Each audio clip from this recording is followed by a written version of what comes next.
La ferme des animaux de George Orwell. Chapitre 8. Quelques jours plus tard, quand se fut apaisée la terreur causée par les exécutions, certains animaux se rappelèrent, ou du moins crurent se rappeler, ce qu'enjoignait le 6e commandement. Nul animal ne tuera un autre animal. Et bien que chacun se gardât d'en rien dire à portée d'oreille des cochons ou des chiens, on trouvait que les exécutions s'accordaient mal avec cet énoncé. Douce demanda à Benjamin de lui lire le 6e commandement. Et quand Benjamin, comme d'habitude, s'y fut refusé, disant qu'il ne se mêlait pas de ces affaires-là, elle se retourna vers Edmé. Edmé le lui lut.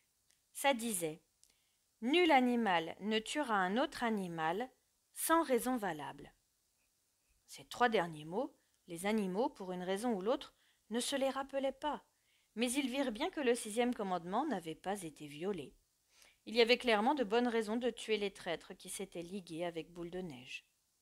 Tout le long de cette année-là, ils travaillèrent encore plus dur que l'année précédente. Achever le moulin en temps voulu avec des murs 2 fois plus épais qu'auparavant, tout en menant de pair les travaux coutumiers, c'était un labeur écrasant. Certains jours, les animaux avaient l'impression de trimer plus longtemps qu'à l'époque de Jones, sans en être mieux nourris. Le dimanche matin, Brille-Babil, tenant un long ruban de papier dans sa petite patte, leur lisait des colonnes de chiffres. Il en résultait une augmentation marquée dans chaque catégorie de production. 200, 300 ou 500% suivant le cas. Les animaux ne voyaient pas de raison de ne pas prêter foi à ces statistiques, d'autant moins de raison qu'ils ne se rappelaient plus bien ce qu'il en avait été avant le soulèvement.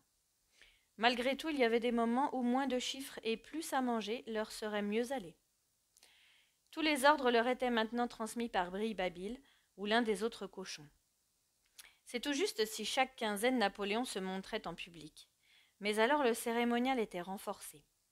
À ces chiens s'ajoutait un jeune coq noir et fiérot qui précédait le chef, faisait office de trompette, et avant qu'il ne prît la parole, poussait un cocorico ardent. On disait que Napoléon avait un statut propre jusque dans la maison, où il avait ses appartements privés.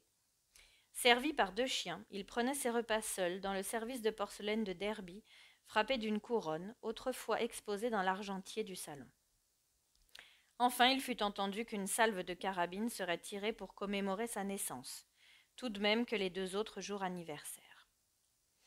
Napoléon n'était plus jamais désigné par un seul patronyme. Toujours on se référait à lui en langage de protocole. Notre chef, le camarade Napoléon. De plus, les cochons se plaisaient à lui attribuer des titres tels que père de tous les animaux, terreur du genre humain, protecteur de la bergerie, ami des cantons, ainsi de suite. Dans ses discours, Brille-Babil exaltait la sagesse de Napoléon et sa bonté de cœur, son indicible amour des animaux de tous les pays, même et en particulier celui qu'il portait aux infortunés des autres fermes, encore dans l'ignorance et l'esclavage. C'était devenu l'habitude de rendre honneur à Napoléon de tout accomplissement heureux et hasard propice. Aussi entendait-on fréquemment une poule déclarer à une autre commère poule « Sous la conduite éclairée du camarade Napoléon, notre chef, en 6 jours, j'ai pondu 5 œufs. » Ou encore, c'étaient 2 vaches à l'abreuvoir, s'exclamant « Grâce soit rendue aux lumières du camarade Napoléon, car cette eau a un goût excellent. » Le sentiment général fut bien exprimé dans un poème de Minimous, dit camarade Napoléon. Tuteur de l'orphelin, fontaine de bonheur, calme esprit souverain, seigneur de la pâtée, le feu de ton regard se penche créateur. Soleil dans notre ciel, source de réflexion, ô camarade Napoléon. Ô grand dispensateur de tout ce que l'on aime, ô divin créateur, pourvoyeur du petit et maître en tous arts, oui, chaque bête même, chaque bête te doit foin sec et ventre bon, ô camarade Napoléon. Même un petit cochon, pas plus qu'enfantelet, dans sa contemplation, il lui faudra savoir que sous ton étendard, chaque bête se tait, et que son premier cri dira ton horizon, ô camarade Napoléon.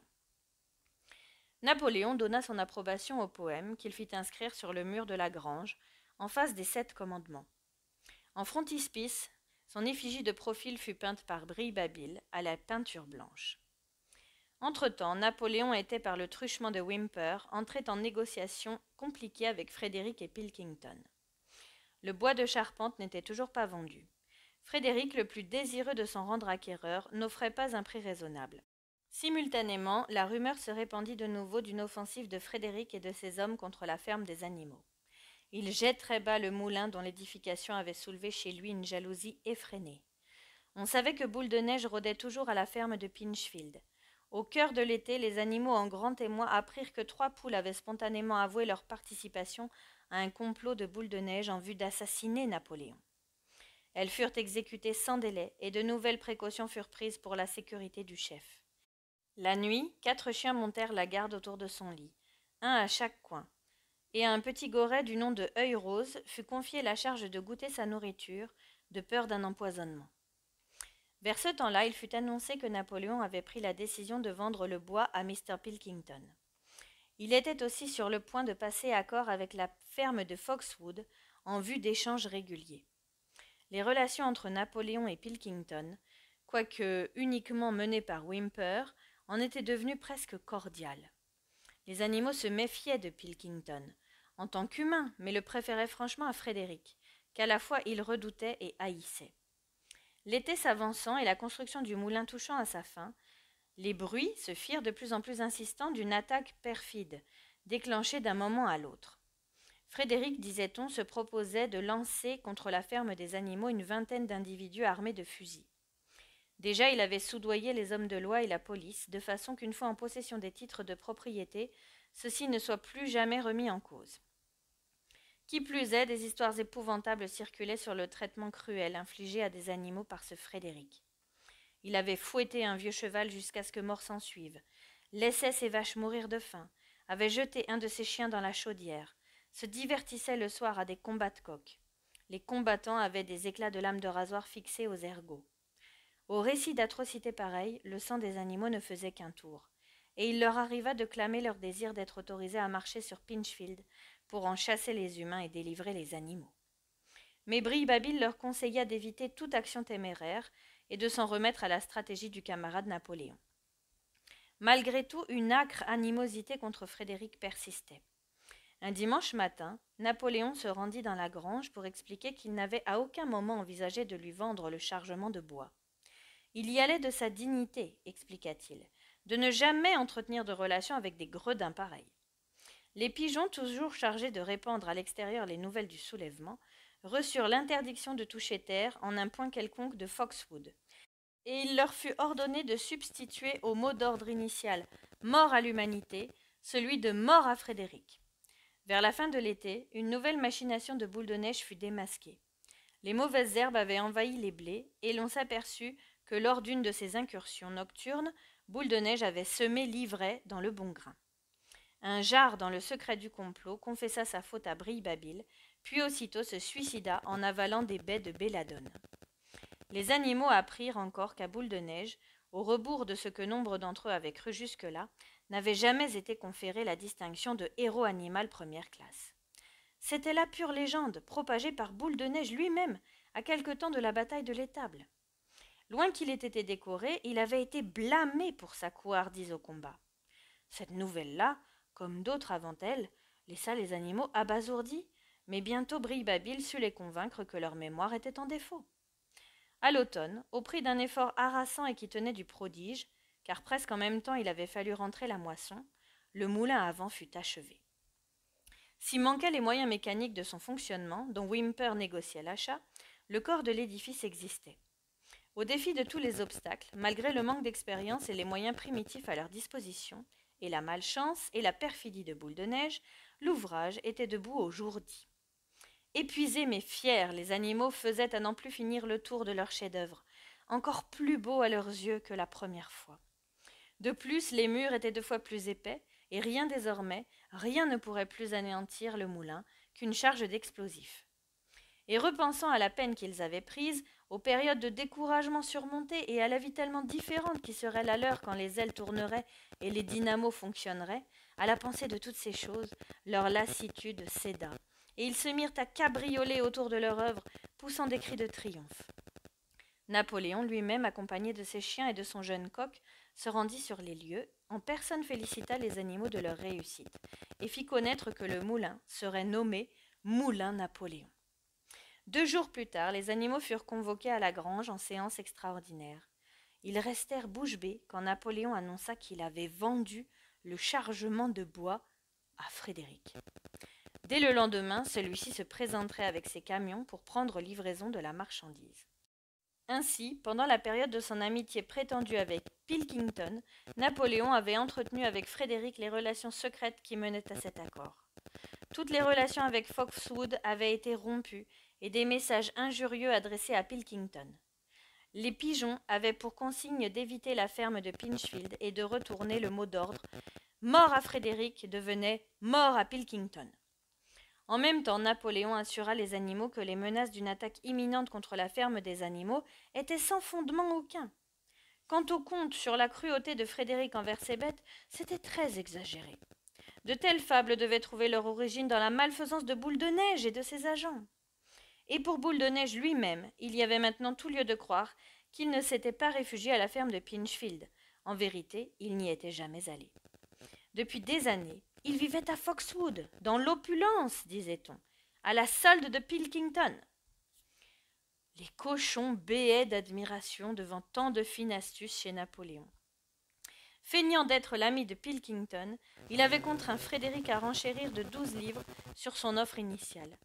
Et ce qui faisait de Napoléon un cerveau d'exception, c'était, dit Brilly-Babil, qu'il ne faisait confiance à personne, pas même à Frédéric. Celui-ci avait voulu payer le bois au moyen d'un chèque, soit pas plus à ce qu'il semblait qu'une promesse d'argent écrite sur un bout de papier. Or Napoléon, des deux, était le plus malin. Il avait exigé un versement en billets de 5 livres, à lui remettre avant l'enlèvement de la marchandise, et Frédéric avait déjà payé, et le montant de la somme se trouvait suffire à l'achat de la machinerie du moulin. Frédéric avait promptement pris livraison du bois, et l'opération achevée, une autre réunion fut tenue dans la grange où les animaux purent examiner de près les billets de banque. Portant ces 2 décorations, Napoléon, sur l'estrade, reposait sur un lit de paille, souriant aux anges, l'argent à côté de lui, soigneusement empilé sur un plat de porcelaine de Chine provenant de la cuisine. Les animaux défilèrent avec lenteur, n'en croyant pas leurs yeux. Et Malabar du museau renifla les billets, et sous son souffle on les vit bruire et frémir. 3 jours plus tard, ce fut un ourvari sans nom. Whymper, les traits livides, remonta le sentier sur sa bicyclette, s'en débarrassa précipitamment dans la cour, puis courut droit à la maison. L'instant d'après, on perçut, venus des appartements de Napoléon, des cris de rage mal étouffés. La nouvelle de ce qui s'était passé se répandit comme une traînée de poudre. Les billets de banque étaient faux. Frédéric avait acquis le bois sans bourse déliée. Napoléon rassembla les animaux sur le champ et d'une voix terrible prononça la condamnation à mort. Une fois Frédéric entre nos pattes, dit-il, nous le ferons bouillir à petit feu. Et du même coup, il les avertit qu'après cet acte de trahison, le pire était à redouter. À tout instant, Frédéric et ses gens pourraient bien lancer l'attaque si longtemps attendue. Des sentinelles furent disposées sur toutes les voies d'accès à la ferme. 4 pigeons furent dépêchés vers Foxwood, porteurs d'un message de conciliation, car on espérait rétablir des relations de bon voisinage. L'attaque eut lieu dès le lendemain matin. Les animaux prenaient leur premier repas quand les guetteurs firent irruption, annonçant que Frédéric et ses partisans avaient déjà franchi la clôture aux 5 barreaux. Crânement, les animaux se portèrent à leur rencontre, mais cette fois la victoire ne fut pas aussi facile qu'à la bataille de l'étable. Les hommes, une quinzaine, étaient armés de 6 fusils, et quand les animaux furent à 50 mètres, ils ouvrirent le feu. Les défenseurs, ne pouvant faire face aux explosions épouvantables et aux cuisantes brûlures des plombs, reculèrent, malgré les efforts de Napoléon et de Malabar pour les rameuter. Un certain nombre d'entre eux étaient blessés déjà. Alors les animaux se replièrent sur les dépendances de la ferme, épiant l'ennemi par les fentes et fissures des portes. Tout le grand herbage, moulin compris, était tombé aux mains des assaillants. À ce moment, même Napoléon avait l'air désemparé. Sans un mot, il faisait les 100 pas, nerveux, la queue raidie. Il avait, pour la ferme de Foxwood, des regards nostalgiques. Ah, si Pilkington et les siens venaient leur prêter main forte, ils pourraient encore l'emporter. Or, à cet instant, les 4 pigeons envoyés en mission la veille revinrent, l'un d'eux avec un billet griffonné au crayon par Pilkington, et disant « Ça vous apprendra ». Cependant, Frédéric et ses gens avaient fait halte auprès du moulin.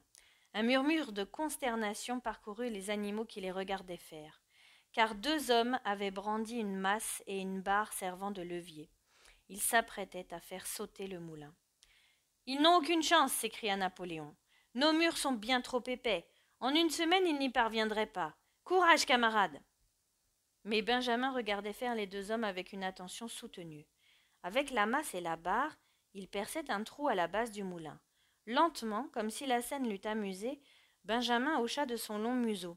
« Je m'en doutais, dit-il. Vous ne voyez pas ce qu'ils font? Encore un instant et ils vont enfoncer leur explosif dans l'ouverture. » Les animaux attendaient, terrifiés. Et comment auraient-ils pu s'aventurer à découvert? Mais bientôt on vit les hommes s'égayer de tous côtés. Puis un grondement assourdissant. Les pigeons là-haut tourbillonnaient. Tous les autres animaux, Napoléon excepté, se tenaient à terre, la tête cachée. Quand ils se relevèrent, un énorme nuage de fumée noire planait sur le lieu où le moulin s'était élevé. Lentement, la brise dissipa la nuée. Le moulin avait cessé d'être. Voyant cela, les animaux reprennent courage. La peur et le désespoir éprouvés quelques instants plus tôt cèdent devant leur rage contre tant de vilainie. Une immense clameur de vengeance s'élève et sans attendre les ordres, ils se jettent en masse droit sur l'ennemi. Et c'est comme si leur sont de rien les plombs qui, drus comme grêle, s'abattent alentour. C'est une lutte âpre et sauvage, les hommes lâchant salve sur salve, puis quand les animaux les serrent de près, les harcelant de leurs gourdins et de leurs lourdes bottes. Une vache, 3 moutons et 2 oies périssent, et presque tous sont blessés. Napoléon lui-même, qui de l'arrière dirige les opérations, voit sa queue lacérée par un plomb. Mais les hommes non plus ne s'en tirent pas indemnes. À coups de sabot, Malabar fracasse 3 têtes. Un autre assaillant est éventré par une vache. Un autre encore a le pantalon mis à mal par les chiennes Constance et Fleur. Et quand Napoléon lâche les 9 molosses de sa garde, leur ayant enjoint de tourner l'ennemi sous couvert de la haie, les hommes, les apercevant sur leurs flancs et entendant leurs aboiements féroces, sont pris de panique. Ils se voient en danger d'être encerclés. Frédéric crie à ses hommes de détaler pendant qu'il en est temps. Et dans l'instant, voilà les lâches qui prennent le large. C'est un sauve-qui-peut, un sauve-tapot. Alors les animaux prennent les hommes en chasse. Ils les traquent jusqu'au bas du champ. Et là, les voyant se faufiler à travers la haie, ils les obligent d'encore quelques ruades. Vainqueurs, mais à bout de force et couverts de sang, c'est clopin-clopant qu'ils regagnèrent la ferme. Voyant l'herbe jonchée de leurs camarades morts, certains d'entre eux pleuraient. Quelques instants ils se recueillirent, affligés devant le lieu où s'était élevé le moulin. Oh, il n'y avait plus de moulin, et les derniers vestiges de leur ouvrage étaient presque effacés. Même les fondations étaient en partie détruites. Et pour le reconstruire, cette fois, ils ne pourraient plus se servir des pierres fracassées au sol, car elles aussi avaient disparu. La violence de la déflagration les avait projetés à des centaines de mètres, et c'était comme si le moulin n'avait jamais été. Comme ils approchaient de la ferme, Brille-Babil, qu'inexplicablement on n'avait pas vu au combat, vint au-devant d'eux, sautillant et trémoussant de la queue, l'air ravi. Et les animaux perçurent, venus des dépendances, retentissant et solennel, un coup de feu. « Qu'est-ce que c'est ce coup de feu » dit Malabar. « C'est pour célébrer la victoire » s'exclama Brille-Babil. « Quelle victoire » demanda Malabar. Ses genoux étaient en sang, il avait perdu un fer et écorché son sabot. Une dizaine de plombs s'étaient logés dans sa jambe de derrière. « Quelle victoire, camarade » reprit Brille-Babil. « N'avons-nous pas chassé l'ennemi de notre sol, le sol sacré de la ferme des animaux ?»« Mais ils ont détruit le moulin, et 2 ans nous y avions travaillé. »« Et alors, nous en bâtirons un autre, et nous en bâtirons 6, si cela nous chaud. Camarade, tu n'estimes pas nos prouesses à leur aune. L'ennemi foulait aux pieds notre sol même, et voilà que, grâce en soit rendue au camarade Napoléon, à ses qualités de chef, nous en avons reconquis jusqu'au dernier pouce. »« Alors nous avons repris ce que nous avions déjà, dit Malabar. »« C'est bien là notre victoire, repartit Brille-Babil. » Ils entrèrent tout clopinant dans la cour. La patte de Malabar lui cuisait douloureusement, là où les plombs s'étaient fichés sous la peau. Il entrevoyait quel lourd labeur exigerait la reconstruction du moulin à partir des fondations. Et déjà à la pensée de cette tâche, en esprit il se revigorait. Mais pour la première fois, il lui vint qu'il avait maintenant 11 ans d'âge et que peut-être ses muscles n'avaient pas la même force que dans le temps. Lorsque les animaux virent flotter le drapeau vert et entendirent qu'on tirait le fusil de nouveau, 7 fois en tout, et quand enfin Napoléon les félicita de leur courage, alors il leur sembla qu'ils avaient, après tout, remporté une grande victoire. Aux bêtes massacrées au combat, on fit des funérailles solennelles. Malabar et Douce s'attelèrent au chariot qui tint lieu de corbillard, et Napoléon en personne conduisit le cortège. Et 2 grands jours furent consacrés aux célébrations. Ce furent chants et discours, et encore d'autres salves de fusils, et par faveur spéciale, chaque animal reçut une pomme. En outre, les volatiles eurent droit à 2 onces de blé, et les chiens à 3 biscuits. Il fut proclamé que la bataille porterait le nom de bataille du Moulin à Vent, et l'on apprit que Napoléon avait pour la circonstance créé une décoration nouvelle, l'ordre de la bannière verte, qu'il s'était conféré à lui-même. Et au cœur de ces réjouissances fut oubliée la regrettable affaire des billets de banque. À quelques jours de là, les cochons tombèrent par hasard sur une caisse de whisky oubliée dans les caves. Personne n'y avait prêté attention en prenant possession des locaux. Cette même nuit, on entendit, venues de la maison, des chansons braillées à tue-tête et auxquelles se mêlaient à la surprise générale les accents de bêtes d'Angleterre. Sur les 9h30, on reconnut distinctement Napoléon, le chef, coiffé d'un vieux melon, ayant appartenu à Jones, qui surgissait par la porte de l'office, galopait à travers la cour, puis s'engouffrait de nouveau à l'intérieur. Le lendemain, un lourd silence pesa sur la ferme des animaux, et pas un cochon qui donnât signe de vie. On allait sur les 9h quand Brille-Babil fit son apparition, l'air incertain et l'allure déjetée, l'œil terne, la queue pendante et flasque, enfin faisant pitié. Il doit être gravement malade, se disait-on. Mais bientôt il rassembla les animaux pour leur faire part d'une nouvelle épouvantable. Le camarade Napoléon se mourait. Ce ne furent que lamentations. On couvrit de paille le seuil des portes, et les animaux allaient sur la pointe des pieds. Les larmes aux yeux, ils se demandaient les uns les autres ce qu'il allait faire si le chef leur était enlevé. Une rumeur se répandit. Boule de Neige avait réussi à glisser du poison dans sa nourriture. À 11h, Brille-Babil revint avec d'autres nouvelles. Napoléon avait arrêté son ultime décision ici-bas, punissant de mort tout un chacun pris à ingurgiter de l'alcool. Dans la soirée, il apparut que Napoléon avait repris du poil de la bête, et le lendemain matin, Brille-Babil rapporta qu'il était hors de danger. Au soir de ce jour-là, il se remit au travail, et le jour suivant, on apprit qu'il avait donné instruction à Whymper de se procurer à Willingdon des opuscules expliquant comment se distille et fabrique la bière. Une semaine plus tard, il ordonnait de labourer le petit enclos attenant au verger primitivement réservé aux animaux devenus inaptes au travail. On en donna pour raison le mauvais état du pâturage et le besoin de l'ensemencer à neuf. Mais, on le sut bientôt, c'était de l'orge que Napoléon désirait y planter. Vers ce temps-là survint un incident bizarre dont le sang s'échappa à presque tout le monde. Un fracas affreux dans la cour vers les minuit. Les animaux se ruèrent dehors, où c'était le clair de lune. Au pied du mur de la grange, là où étaient inscrits les 7 commandements, ils virent une échelle brisée en 2, et à côté Brille-Babil étendu sur le ventre, paraissant avoir perdu connaissance. Autour de lui s'étaient éparpillés une lanterne, une brosse et un pot renversé de peinture blanche. Tout aussitôt, les chiens firent cercle autour de la victime, et dès qu'elle fut à même de marcher sous escorte, la ramenèrent au logis. Aucun des autres animaux n'avait la moindre idée de ce que cela pouvait vouloir dire, sauf le vieux Benjamin qui, d'un air entendu, hochait le museau, quoique décidé à se taire. Quelques jours plus tard, la chèvre Edmée, en train de déchiffrer les 7 commandements, s'aperçut qu'il en était encore un autre que les animaux avaient compris de travers. Ils avaient toujours cru que le 5e commandement énonçait « Aucun animal ne boira d'alcool ». Or, 2 mots leur avaient échappé. De fait, le commandement disait « Aucun animal ne boira d'alcool à l'excès ». Fin du chapitre 8.